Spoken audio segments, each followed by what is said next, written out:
Prince Harry found himself mobbed by nurses today as he visited Birmingham Children's Hospital to celebrate 20 years of the WellChild charity. The Duke thanked staff for their work, which supports seriously ill children and their families moving from hospital to their homes.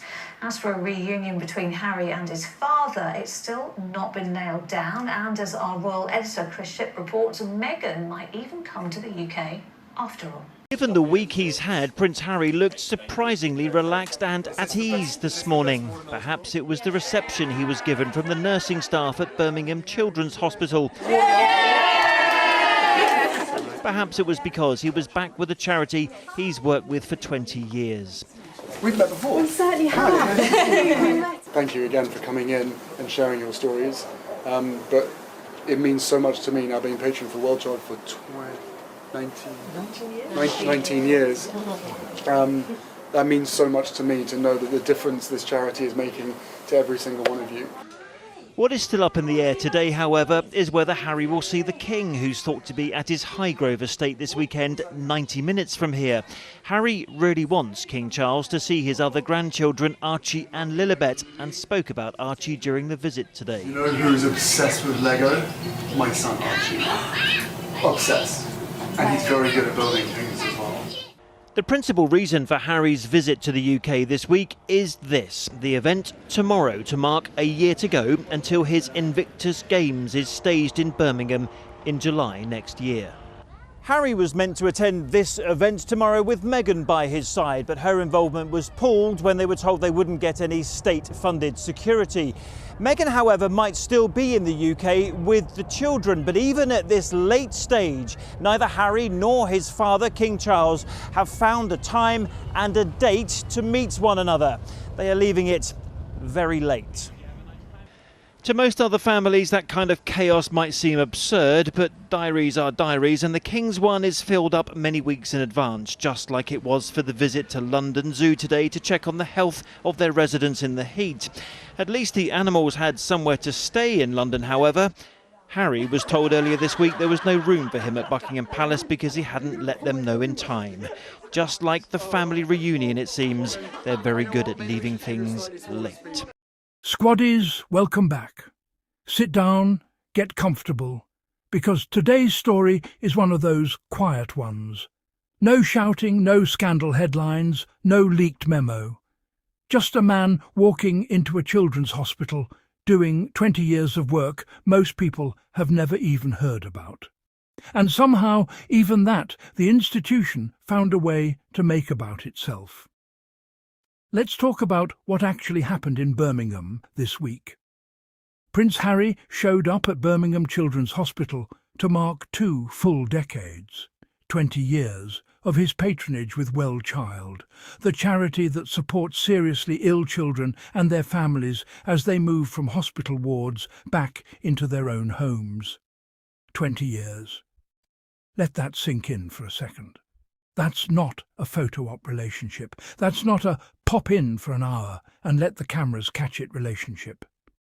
Harry has been quietly, consistently showing up for these families since he was in his 20s himself, long before the world knew the name Meghan, long before Megxit, long before any of the tabloid noise that's followed him since.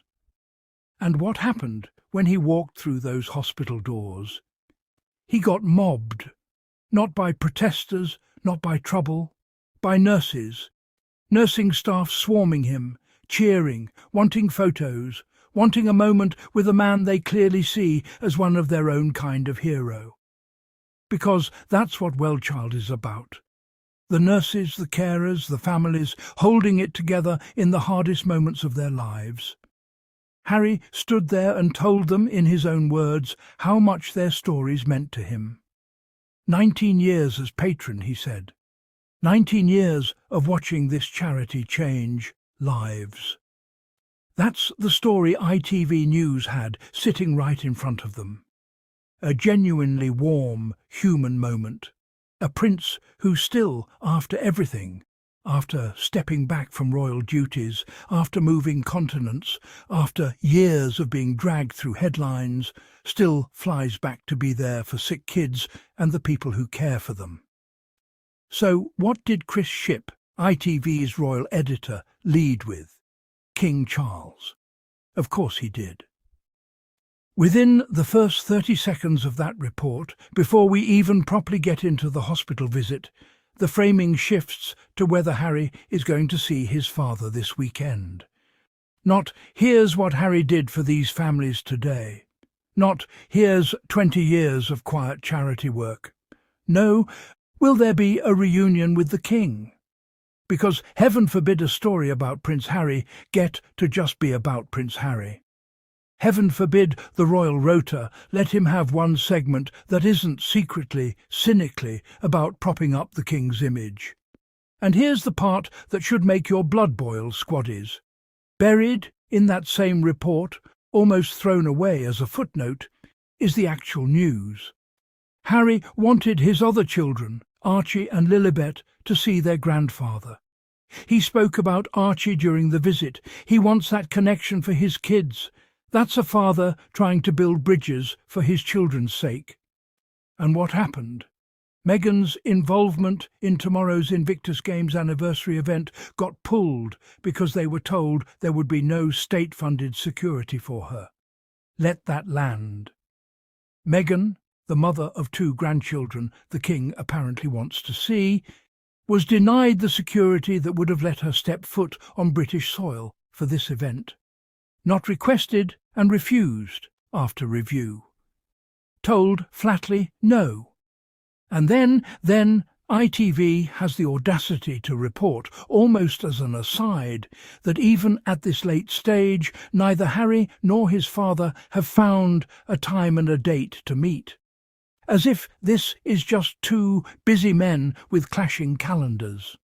As if this is some innocent scheduling mishap rather than the direct foreseeable consequence of years of the institution treating Harry's security, and by extension his wife's safety and his children's safety, as a bargaining chip. Because, let's be honest about what RAVEC actually is. This is the same security apparatus fight that has followed Harry through court battles for years now. This is not new. This is the same pattern dressed up in a different news cycle. Block the security. Make it logistically impossible for Meghan to come. Then act baffled, almost sympathetic, when a father and son can't find the time to meet. And then, and this is the line that had the squaddies online losing their minds within minutes of that report airing. Chris Shipp, reporting live from Birmingham, pivots to King Charles's visit to London Zoo. Charles checking in on the animals during the heatwave. And then the line. At least the animals had somewhere to stay in London. Because Harry, we're told, was informed there was no room for him at Buckingham Palace. He hadn't given enough notice, apparently. No room at the palace. You could not write better satire if you tried. A working royal family with how many residences between them? Buckingham Palace, Windsor, Sandringham, Balmoral, Highgrove. And somehow there is no room for the King's own son. A man who served this country, who did 2 tours in Afghanistan, who has represented the crown on the world stage for over a decade of his adult life. No room. But the animals at London Zoo? Sorted, comfortable, accounted for. Even Chris Shipp, a reporter who, let's be honest, has never exactly been mistaken for a Sussex squad member, could not resist the shade in his own scripting. At least the animals had somewhere to stay. That's not neutral reporting, squaddies. That's a journalist who knows exactly how absurd this looks and can't help but let a little bit of that dry British disbelief slip through, even while he's busy centering the story on Charles instead of the actual charity visit that was supposed to be the headline. And the replies underneath that original tweet? The squaddies were not having it.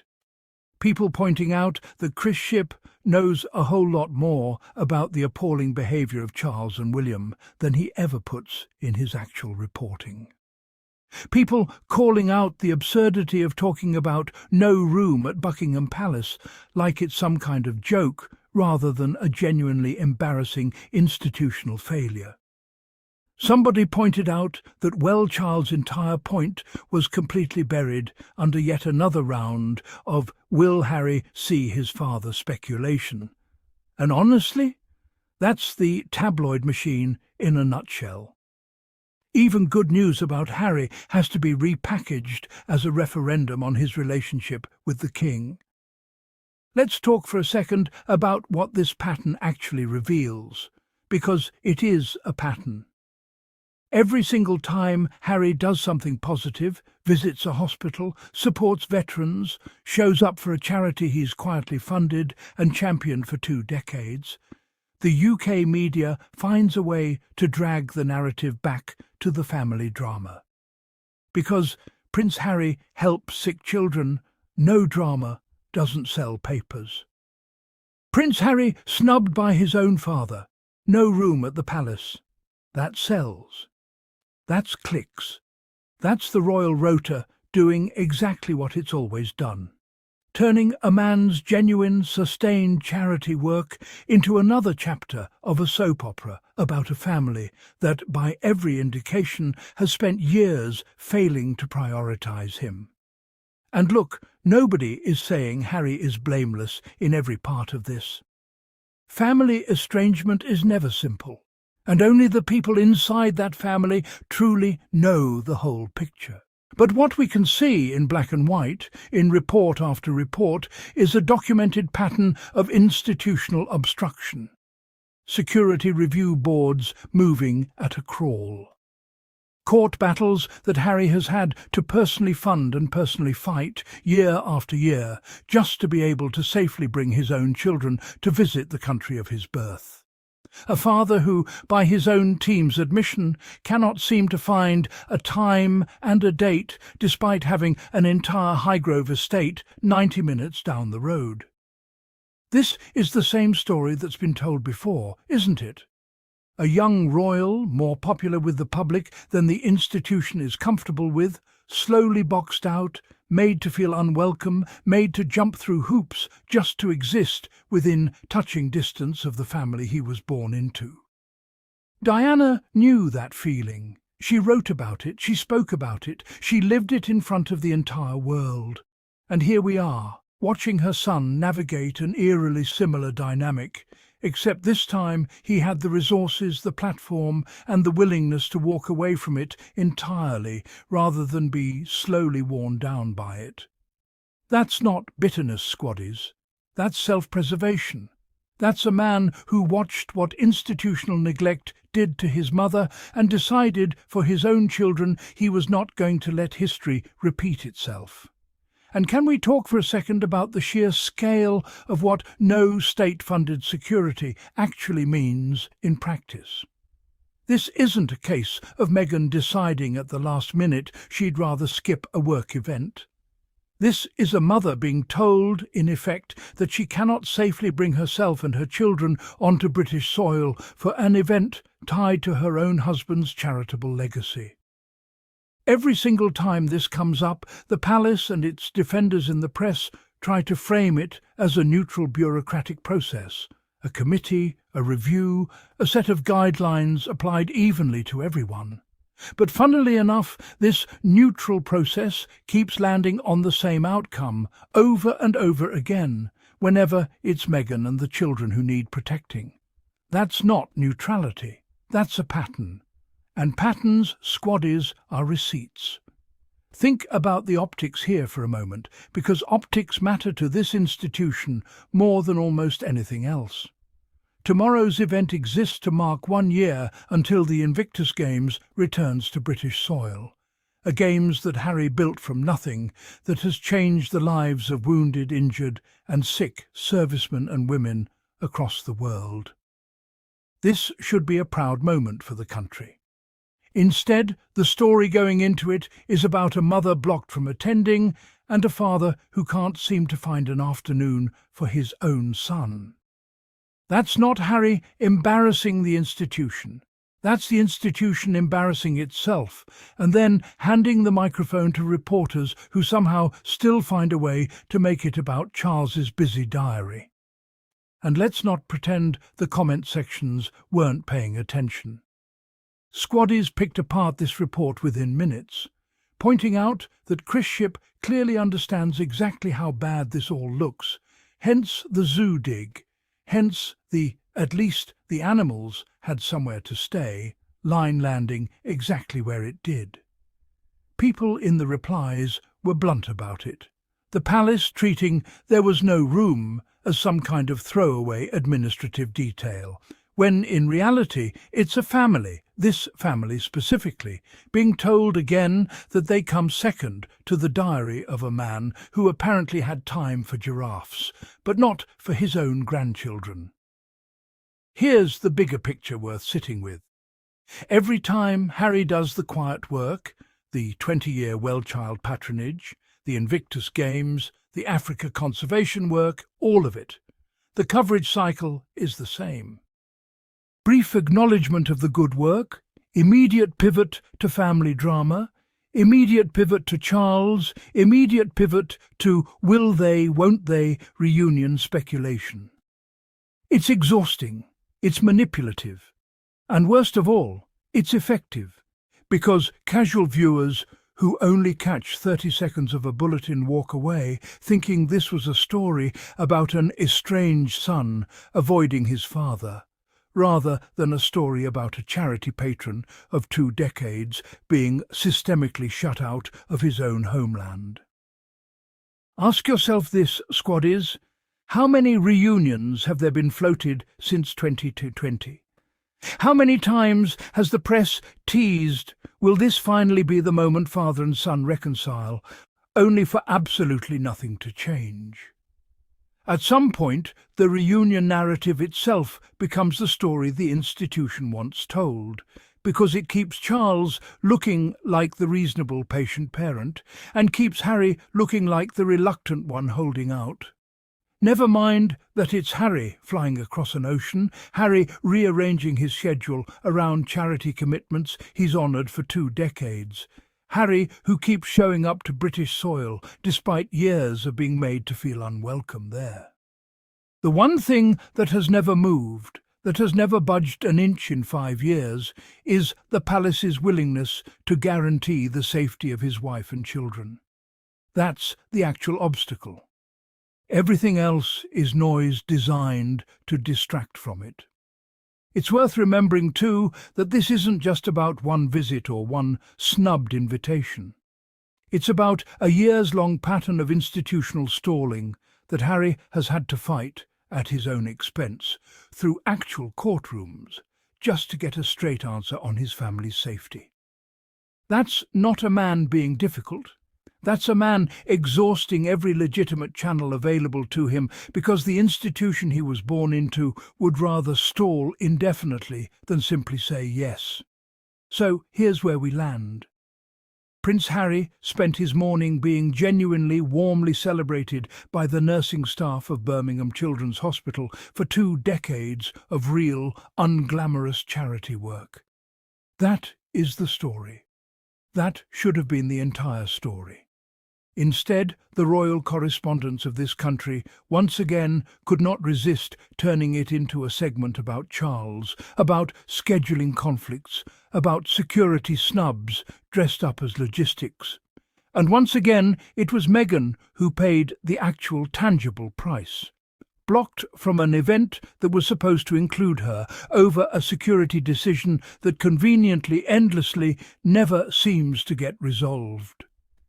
The animals had somewhere to stay in London this week. Prince Harry didn't. Sit with that for a second, because that's not a coincidence, and it's not bad luck.